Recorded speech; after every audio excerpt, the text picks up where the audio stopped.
right, welcome to our painted color wheel. Fixed something already. There, painted color wheel. Okay, so you should have your worksheet and you should have your palette with your paint on it. You should have a cup of water with your brushes and a rag. Okay, whenever we paint, we dip our brush into water first, but then it gets kind of drippy, so then we make sure we clean it off so that it's moist but not dripping wet. Okay, so the deal with the painted color wheel, some of it's very straightforward, and then the other bits I will teach you the trickiness of it. We can see our colors labeled around the wheel. This center ring, the middle ring, will just be the colors, the hue, okay? For example, yellow, I'm just going to put that there, okay? This ring will be made for shades, so here I will have to put a shade of yellow. The outer ring will be tints, so right here I will do a tint of yellow, okay? Between each time I'm grabbing for paint, I always clean off my brush when I'm going to grab for another color. So another example, I see orange right there, and the middle wheel is just for the hue. Again, I'm going to be doing a shade here of orange and then a tint here of orange because the outer ring is for tints, the inner ring is for shades. I'd like to talk to you about how to mix colors. Whenever we work with a new colorful material, we have to decide whether we work from light to dark or dark to light. So with our paint, it's going to be us working from light to dark, and I will show you why. If I go to mix the color yellow-orange, I need to mix yellow and orange together.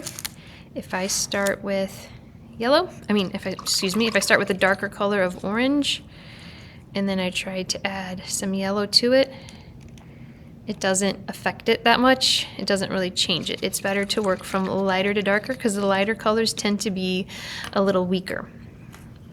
So I pick up some yellow. Okay, and I'm actually going to make a bunch of yellow-orange, and I'll show you why in just a minute. Okay, but again, I start with the lighter color first, and then I pick up a little bit of orange, just a little bit. Okay, you can always add more.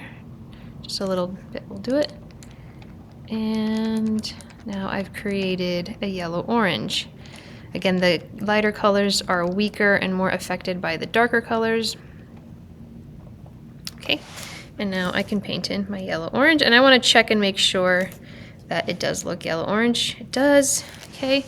Now, again, I made a bunch of yellow-orange because for yellow-orange I have to make a shade of it and I have to make a tint of it, so I might as well make a bunch of the color. That way I can kind of knock this out really quick and not have to remix colors later on.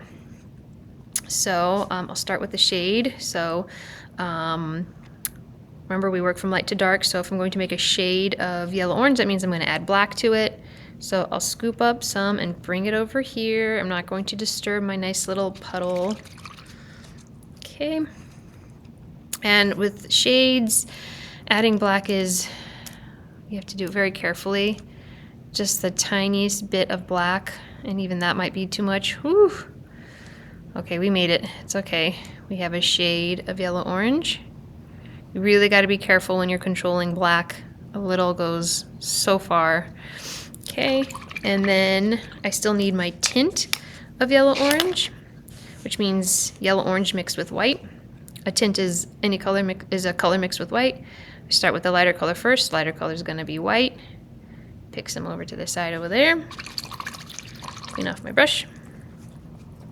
And pick up some of my yellow-orange. Okay. And there we go. Now I have a tint of yellow-orange. Okay, there we go. Beautiful. Now, something I've seen students do in the past is they'll make their shade, and then they go, okay, now I need to make a tint of it, and they'll grab white and they'll mix it into the shade they just made. Well, look at that. That is not a tint of yellow-orange. That's actually a tone, because in here we had yellow-orange, we had black, and we had white.